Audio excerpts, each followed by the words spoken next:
Personal finance and fitness? Find out what these two have in common on this episode of Unlock Your Wealth Today, Your Life Fully Invested.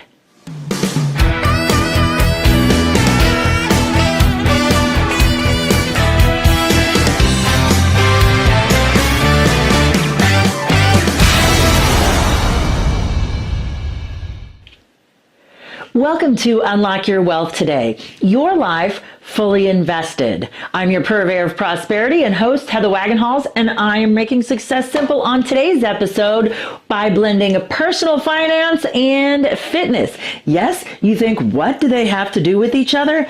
Actually, a lot, because health is wealth, and wealth is more than money. So I just threw a couple of little sayings at you. You're like, okay, what does that mean?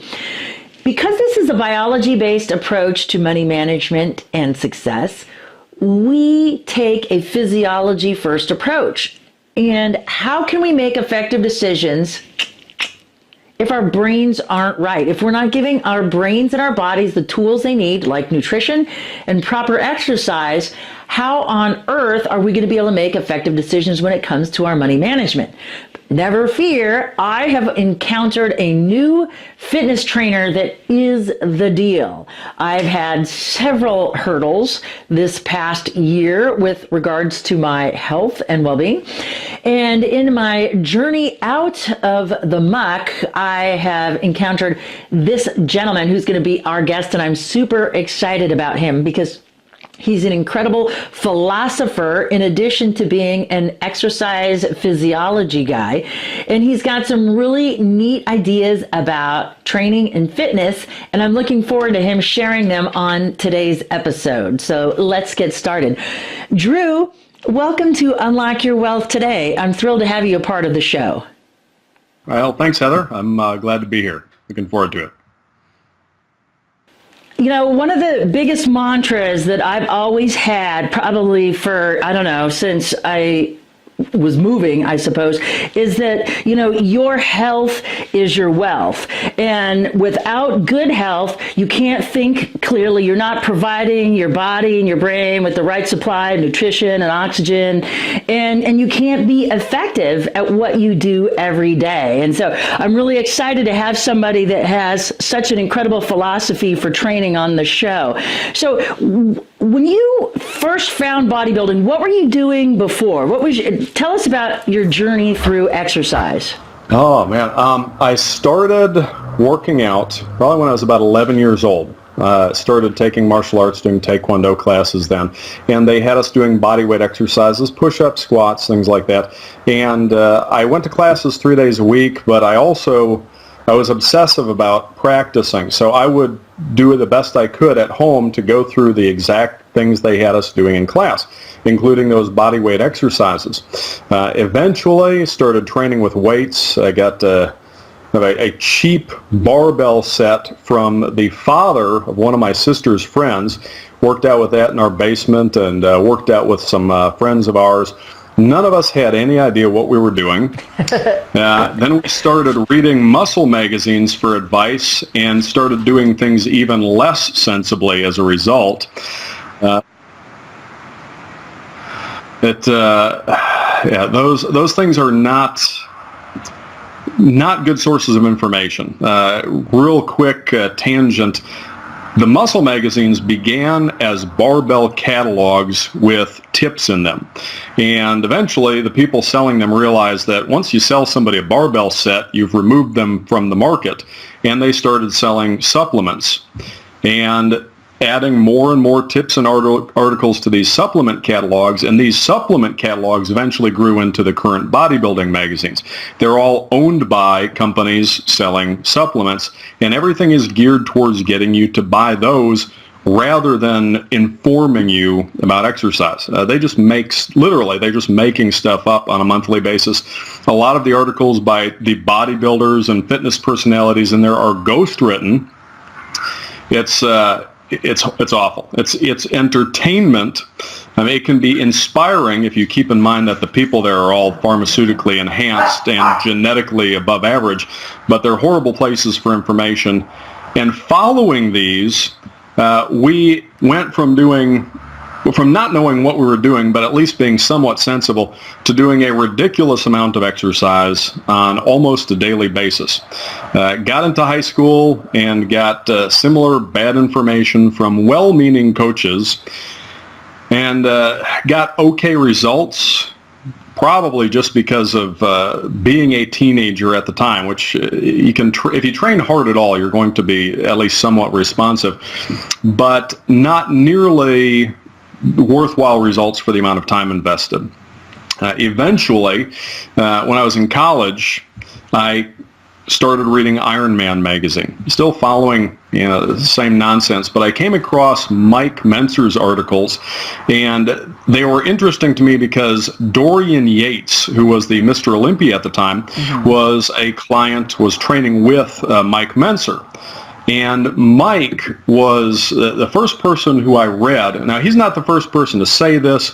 I wish I had encountered some of L. Darden's or Arthur Jones' writings earlier, but Mike was the first one that I read that talked about exercise not directly producing improvements in the body, but rather being the stimulus for improvements, and the importance of allowing your body adequate time between workouts to fully recover and respond. Now, at this time, I was grossly overtrained. In fact, in college, I'd actually lost muscle and strength since high school because I also started running regularly. I was in the gym probably 4 or 5 days a week for an hour and a half or more at a time. And on top of that, I was running almost daily. Weighed about 150 pounds, and I was moderately lean, but not very well built. After I started reading Mike's stuff for a while, I was skeptical at first, but he presented his points very well. I said, you know what, I'll try this. We'll see what happens. And I cut my workouts back from doing 3-4 sets of several exercises for every muscle group, splitting the whole thing up over, again, 4 or 5 days a week, sometimes more than that. I dropped the running entirely and ended up only working out for maybe about 20 minutes twice a week. And I was just alternating upper lower body, Monday, Friday. In about 6 months, I gained over 30 pounds and was actually a little bit leaner. I remember I was 183. I actually started modeling for GNC around this time, doing the in-store mannequin modeling, and remember getting on the scale there, being 183. It was about as heavy as I've been in very lean condition. I'm about 5'8", so 5'8". Okay. Just about 5'7" 3/4, but we'll say 5'8". And after just transforming that rapidly, before I would have been pretty much ignored in the gym. Nobody's coming up to me and asking me for advice on everything. And I remember, people starting to just come up to me and ask me for advice. This is the first time that I'm the guy that people are asking about this stuff. And I told them what I was doing, and most of them thought that I was lying to them. When I told them that I was working out like 20 minutes twice a week, they thought, no way. Accusations of steroids and all the other stuff followed. But a couple people that were paying attention noticed that, I was not there all the time anymore. I was barely ever at the gym, and asked if I would train them. And I figured, okay, sure. And just decided this is what I should be doing to make money while I'm in college. It was good money. It was a flexible schedule. I never intended for this to become a career. But after a while, I decided, I really enjoy this. This is what I would rather be doing. I was studying biology at the time, and I switched over to exercise physiology. It's at University of Wisconsin, Green Bay, back in the mid-'90s. One thing led to another. Eventually, I moved down to Florida to work with a former Nautilus researcher, Ken Hutchins, and I've been at this stuff ever since. That's an incredible story. I mean, to be able to follow it like that. I know the two most valuable classes I felt like I got out of high school was auto shop, because I needed to know how my car worked, and anatomy and physiology because I needed to know how my body worked. Well, the anatomy and physiology stuff in college, very useful. And I think anybody that's interested in exercise should take classes. Even just, go to your local community college and take some classes on human biology and anatomy and physiology. You have to understand the stuff if you really want to understand exercise. What was awful, though, is the exercise physiology courses that I took felt like kindergarten classes compared to the general science classes. And I suspect that they were being watered down for the sake of giving the athletes easy classes to maintain their grades. UWGB is a big basketball school. And again, I'm barely 5'8". I felt like a midget in my exercise phys classes. Even most of the girls were taller than me. And but it was like kindergarten stuff. And the biggest problem, though, is in exercise physiology, they talk a lot about physiology, and they talk a lot about endurance training, but they give very little practical advice on actually exercising. And when they do try, it's usually nonsense. In fact, I argued with my exercise phys professor more than anything else, to the point where he got so frustrated with me in one class because he would be talking about something and people would raise their hands. They'd ask a question, he'd answer, I'd raise my hand, and then when he called on me, I'd argue with his answer and tell him that's wrong, et cetera, et cetera. Got so frustrated with me at one point, lost his temper and said, if you think you know so much, why don't you come up and teach the class? And he walked out. So I got up, I walked to the front of the room, and I spent the rest of the time talking to people about strength training, about this stuff. It was a waste of time. I learned more in the first few months after I moved down to Florida working with Ken Hutchins than I did in all the time that I took exercise phys classes. In fact, how I met Mike Menser later was, I mentioned that after I read his articles and started applying those principles and dramatically transformed myself, I started training people. Well, I was doing this at a couple places in Green Bay where I was not an employee. I would just show up and I would train people, just get a day pass, or they'd bring me in. And this did not go over well with those establishments, and they said, you can't do that. You can't just come in here and train people. You're not a trainer here. And so I went to a Gold's Gym that was close to campus and talked to the head trainer there and said, I'm training these people. I need a place to train. Would I be able to bring them here? And it just turned out that he was a phone client of Mike Menser's, it worked out perfectly. One of the most frustrating things if you own a fitness business is trying to hire people, because almost all personal trainers are completely clueless. It is when you bring them in and they try to tell you all the stuff that they know, basically they're telling you how misinformed they are, and you could go through 100, 1,000 before you find one that has any idea what they're doing. And I was worried about the same thing, knowing that what I was doing is very different than was conventional, thinking I'm going to go and talk to this guy and he's going to tell me I don't know what I'm talking about. But so I go in and I tell him, well, I'm a personal trainer, and he says, well, what do you do? And I started telling him, and I remember the look on his face is like, all right. And he says, hold on. He said, I'm a phone client of Mike Menser's. And right away he says, if you're going to train people here, I need you to, come in, and you're going to have to shadow us first and everything. They want to make sure that I was on the same page. So through that, we actually did the conference calls with Mike and ended up just calling each other on a regular basis after moving down here. And that was more educational than anything that I got from the exercise phys classes in college. Well, that's pretty exciting. It's really interesting to hear your journey into, fitness and this evolution that now you are the fitness expert that everybody is consulting and going to. I know that's how I found you, is I was looking for a better solution with my challenges. And so after we get back from the break, let's start talking about the nuts and bolts of the type of high intensity training that you advocate. You are watching Drew Baye on Unlock Your Wealth Today. We'll be right back with more after this.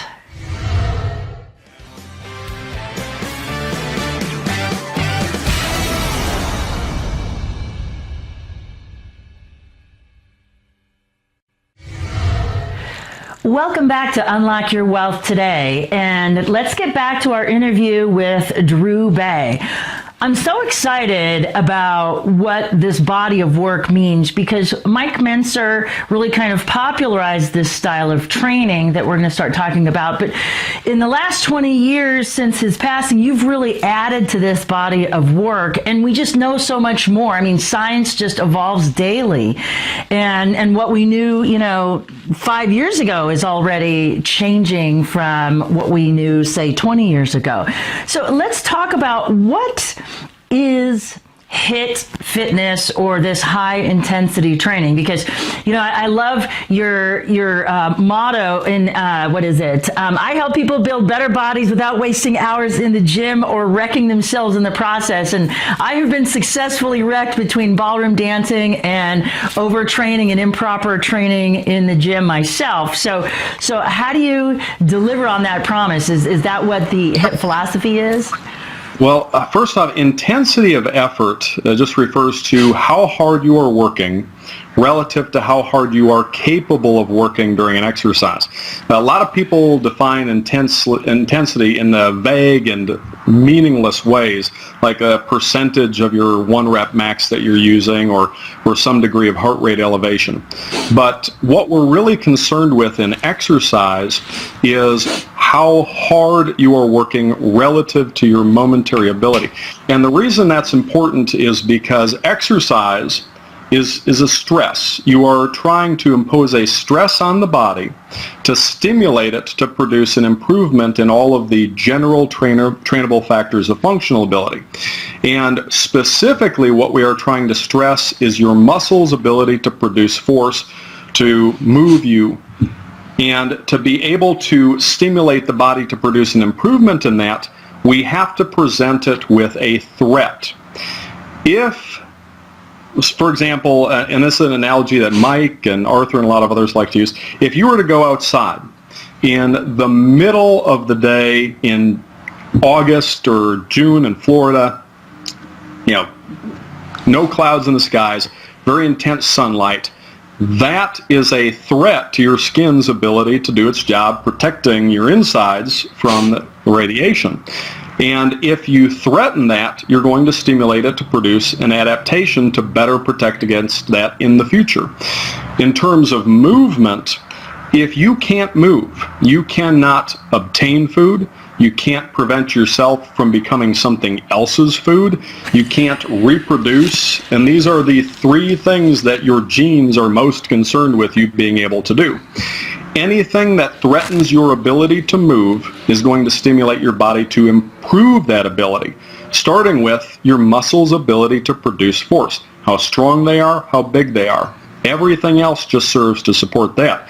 Now, if you do something that's easy, if you don't ask your muscles to do something they aren't already capable of doing, you're not giving your body a reason to improve. Muscle mass is expensive tissue to produce and maintain. It requires resources and energy to create and then more to keep. Your body is not going to do something that is expensive unless the net benefit over time is better survival. It has to be worth it. Now, if you work the muscles so hard that they are momentarily incapable of continuing the movement that you're trying to perform, you're telling your body, something in the environment is so challenging that we lack the required strength to be able to handle it. And that if we don't get more of this, the next time we encounter this, we might not survive. So that's what we mean when we're talking about intensity, is working the muscles so hard that they are momentarily incapable of further movement. If you're doing an exercise, this means continuing until you can't you can't lift the weight anymore in the prescribed form. Now, you don't want to compromise your form to do this for a variety of reasons, injury being the biggest one. If you do that, you also take care of all of the other general trainable factors of functional ability. Cardiovascular and metabolic conditioning will improve if you're stressing the muscles. Your muscles produce movement by pulling on your bones. Your bones have to transmit the force generated by your muscles. They respond to that force by increasing their strength as well. You have increased bone density, bone mineral content. If you regularly move through a full range of motion in your exercises, your flexibility will improve. You have all of these things that follow from just increasing the muscular strength. Now, if you are training intensely, though, the greater the stress on the body, the more the cost to the body to recover from the effects of that stress. You are severely disrupting homeostasis. You are causing microscopic tears in the muscle fibers, and there's going to be a cost to repairing that.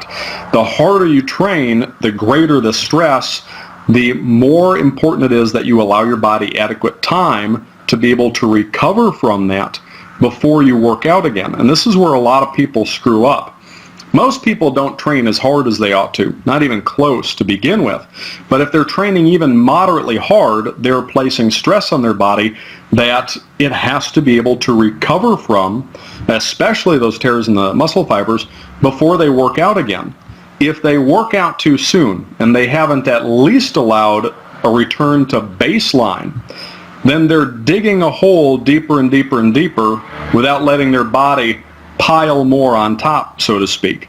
And eventually, they end up not only not making progress, but actually even losing some of their muscle strength and size. I mentioned earlier, I actually lost muscle in college doing more, and I had a little bit more freedom with my schedule earlier on. I wasn't working as much, spent more time in the gym. And I got worse results rather than better. And you see this with a lot of people. They start working out, and sometimes what they're doing is reasonable, and they get frustrated because they don't make as much progress as they think they ought to, and so they start doing more and more and more, and instead of getting better results, they get less. More exercise is not going to stimulate any more of an adaptive response. If you're training intensely, beyond some point, the trigger has been flipped. You're not going to add to the adaptive response, but you do keep piling on the stress, the cost that your body has to pay in recovery before it's able to produce that response. Too much of it, and you're not going to leave as much for adaptation. You end up just your body's doing everything it can just to recover from the stress that you're placing on it. Most people do too much exercise, and they do it way too often. They don't allow for adequate recovery and adaptation, and they're not putting in nearly as much effort as they ought to. Well, it makes me think of the economic theory of diminishing marginal utility. At some point, each successive unit doesn't deliver the same value, and that's kind of what it sounds like that you're saying. This goes beyond that. If you are training intensely enough, you very quickly hit a point of diminishing returns as your volume increases. But beyond some point, it's not just diminishing returns, you're just spinning your wheels. You're piling on the stress without increasing your body can only produce so much of a response. Once you've stimulated as much of a response as your body can produce over some period of time, any additional work does not contribute to a greater stimulus. It just increases the cost to recover. So you quickly hit a point of diminishing returns and then no further returns. You keep doing more and more, but you're not getting any better. And beyond some point, it goes over the other side, and too much work can actually cause you to lose progress. Most people will start feeling like crap. They'll be run down before they hit that point. But a lot of people get to the point where they're making no progress, and they just keep doing what they're doing without thinking about it and asking, should I change something? Well, and because it speaks to the point that more is not necessarily better, only better is better. And I experienced this firsthand because, I had 3 things happen last summer to me that were probably the worst things that could have ever happened. I tore cartilage in one knee, and I didn't really tear the cartilage. It came away from the bone, so there wasn't anything my doctor could do surgically. At the same time, I had arthritis set in from all the years of ballroom dancing, And then I had the lovely gift of menopause hit me. So like a Mack truck, I got mowed All down. at once. Yes. And so I backed off of everything. And I've always been, a big proponent of weightlifting and going to the gym. And even though I'm long and lean and I can run fast because I have really long legs, I only like to run when things are chasing me. So I'm kind of lazy in a way. And so the first thing I sacrificed, which should have been the last thing, was weightlifting. I mean, and I should have stuck with that for my recovery. And so when I finally, it took me about 9 months or so of trying to do all these other type of exercise programs that were supposed to be less injurious, and I hate using those quotes, but less injurious to the body, that didn't bring me any results, and I just kept getting fatter and fatter. And I've always had a well manicured diet, so my diet was in line. I shouldn't have been gaining weight. It took a bit to get the hormones balanced, but all of those things were in place, and I still wasn't losing. And then a friend of mine turned me on to what you were doing, and then I kind of revisited. I'm like, yeah, I remember Mike from like way back in the day, and I always thought he was handsome, but I could never embrace. I was very, very skeptical about this. What do you mean train like 2 days a week? That makes no sense. My first husband was a bodybuilder. We were meatheads. We were in the gym all the time. So there's a reason that people think like that, and I think this applies to almost everything. And this is often one of the most difficult things to explain to new clients, because they're like, well, so and so does it this way, and they look phenomenal. First off, most people, when they are looking at other people who are successful, tend to make the mistake of looking at the methods they use to get where they are without consideration for individual traits and circumstances that allowed them to be successful, sometimes in spite of methods that were very poor or inefficient. And an example that I like to use, I know a doctor locally who does not work out at all, but has almost unbelievable genetics. He's very muscular. If he were to walk into any gym and you looked at him, you would think he looked better than probably 99% of the people there. And he doesn't exercise at all and never has. He doesn't think he has to because he just looks like that, although there's a lot of other benefits. Now, most people don't have those genetics, but on a continuum, there are a bunch of people who have very good genetics and who will look good without any training at all. Now, if they go into the gym, anything that they do, whether it even produces a result or not, is going to be credited with the way they look. Imagine that this doctor went to a gym and he went and he stood in the corner and did something silly like hula hooped or just balanced on a Bosu ball or whatever ridiculous thing you could come up with.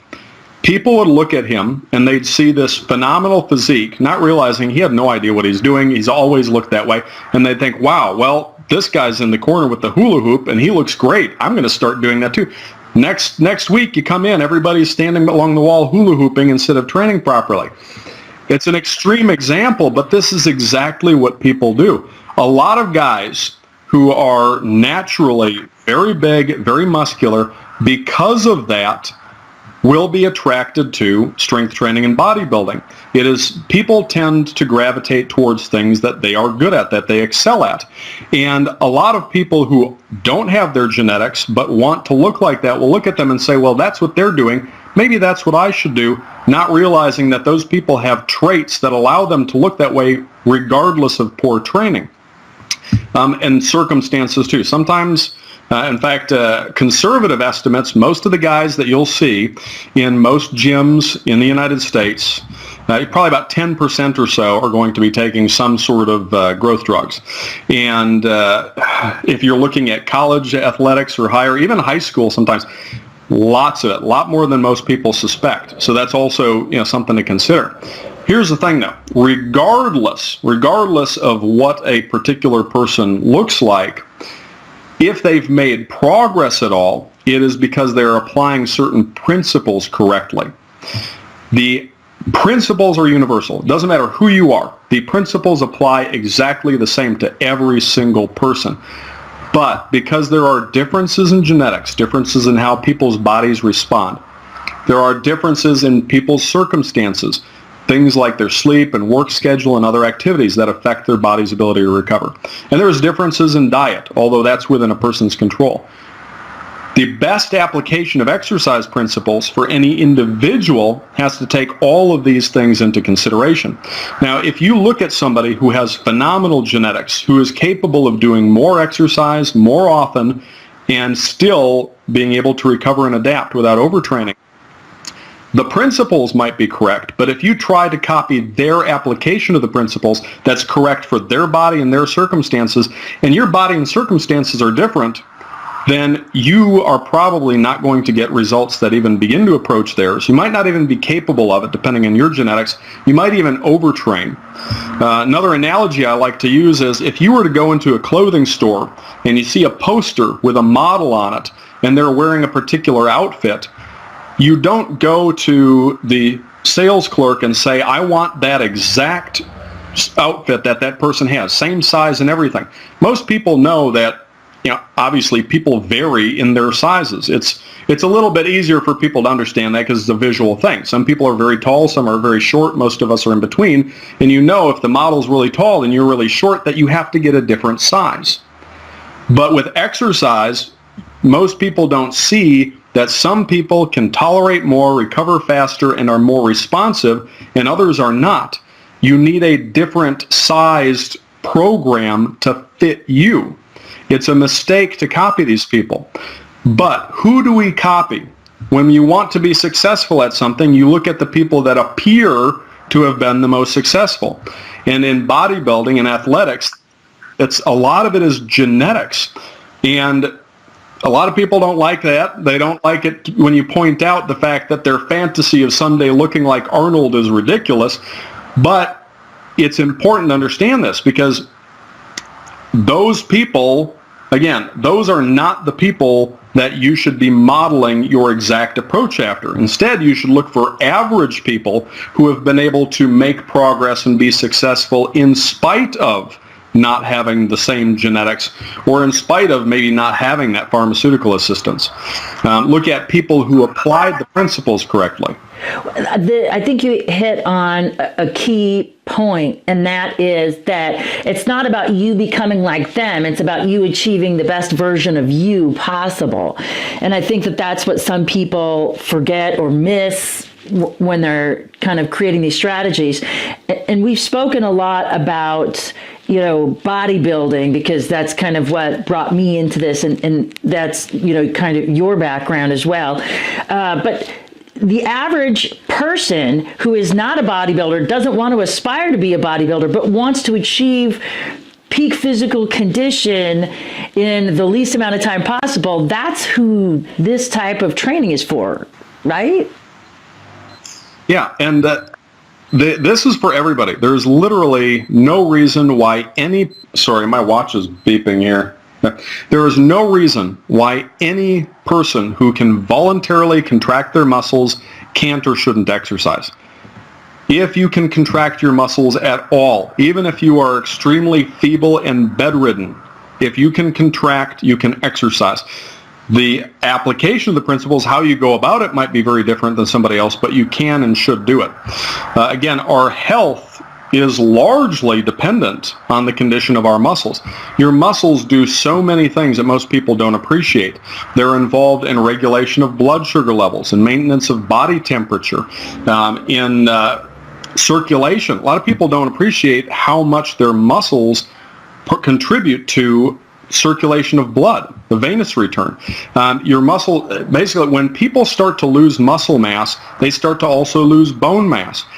Sarcopenia, the gradual loss of muscle that occurs with aging, is the cause of most other problems associated with aging. If you maintain your muscle mass, you can prevent a lot of this. In fact, if you take somebody who has exercised properly, consistently, they can be in better shape in their 60s, 70s, and maybe past that than people in their 20s who don't do any exercise, just because of the difference in muscle mass. The people talk about being over the hill.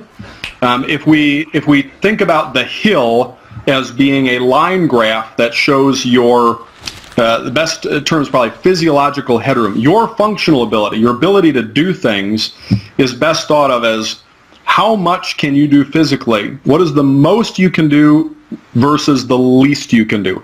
When you are an infant, the most you can do is pretty much lay there, which isn't much more than the least you can do. And then as you grow and develop, the most you can do increases consistently until it gets to some point where you're at your peak, and then you start to decline. And at the end, when the most you can do matches the least you can do, which is just lay there, you're close to being dead. Well, you can take that peak, what the most you can do is, and increase it by more than most people would imagine. So that when most people get their peak and it starts coming back down, if yours is up here, when you're on the decline, you might end at a higher level than they ever got to. But only if you increase your muscle, and through increasing your muscle, improve all those other supporting factors. So let's, one of the things that I think that is important is that anybody can do this, and what you're saying is this is applicable to everybody. And you had a really great article on your website at baye.com, BAYE.com, and it had to do with getting kids involved in exercise and starting their strength training. What's an example Drew Baye workout that anybody can start participating in? Can you give us a couple of pointers? Well, first off, there is no single workout that is best for anybody. Any workout, any recommendation that I would give would at best be a starting point from which to make adjustments based on how your body responds. But a good template to start from is you need to include exercises for all the major muscle groups. The easiest way to do this is with multi-joint exercises that involve pushing and pulling in different planes, like a chest press movement, and that can be on a machine or doing a bench press, an overhead pressing movement, a standing press or a shoulder press machine, a compound rowing movement, and that can be a bent over barbell row or a seated cable row or machine row, a pull down movement like a chin up, a pull up, or a pull down machine, and then compound movements for the hip and thigh muscles, a squatting movement like a squat or a leg press, a trunk extension movement like a hip and back machine, back extension machine, stiff-legged deadlift, or, and again, it depends on the individual. Sometimes a person might not be able to do these exercises due to certain physical limitations. You can break these apart into their component exercises. If you have a multi-joint movement, identify the different joint movements involved and perform simple or like rotary form exercises for those. Those 6 general categories of movement will cover almost all the major muscle groups. And then to that, I would add direct exercise for the abs, the calves, the neck, including flexion and extension, and the forearms. And a person doesn't have to do all of these in the same workout. They can spread them out over a few workouts depending on how much they can do, what they can recover from. But minimally, as a starting point, you want to include movements for all those muscle groups, those 6 compound exercises. Again, horizontal push, horizontal pull, vertical push and pull, and a squatting type movement, and a trunk extension or hip hinging type movement, and then simple exercise. A lot of people call them isolation or single joint. That's not accurate. Simple versus compound is a better way to categorize them. Simple movements for the smaller muscle groups, again, like the abs, calves, and neck, that aren't really effectively worked by those bigger ones. I don't like to make too general recommendation with the exercises, though, because it depends, again, on the individual. It depends on the equipment available to them.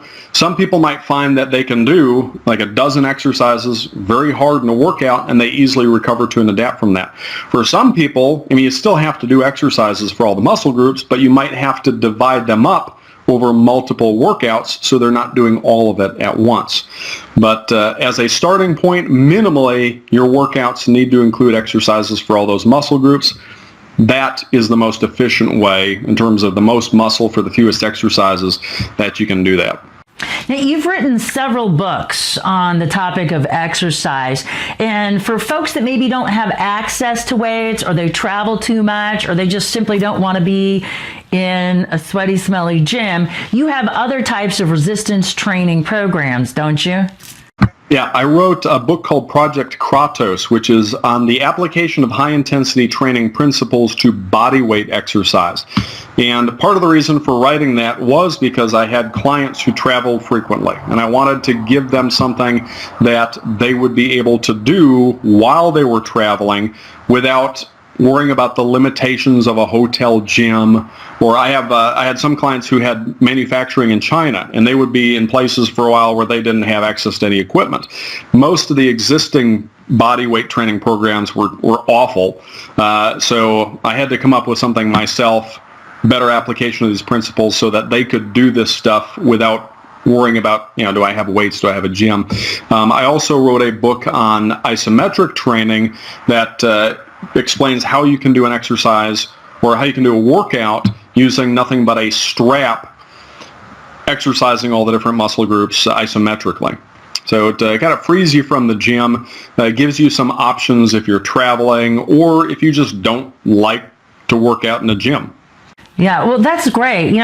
And it's been so much fun having you on the show. I'd love to have you back at another point, and then I know we're also going to have you on the Atlasphere and some other projects coming up. So if folks want to find out more, maybe buy and invest in your books or your personal training, because I know you do coaching and stuff for individuals, where can they find Drew Baye? They can find me at baye.com, and this BAYE.com. And if they look for me on most other social media, if they just search for Drew Baye, I'm on Twitter, YouTube, Gab, Facebook, and a couple of the others. But if they just go to baye.com, BAYE.com, they'll be able to find most of the rest through there. Well, thank you again for being a part of the show. And for those of you driving around without a pencil, never fear. UnlockYourWealthToday.com is here, where you can visit Drew's show page, get the links to all of his resources, and so much more. For the maestro of Moolah, Michael Terry, I'm Heather Wagenhals. Now go out and unlock your wealth today.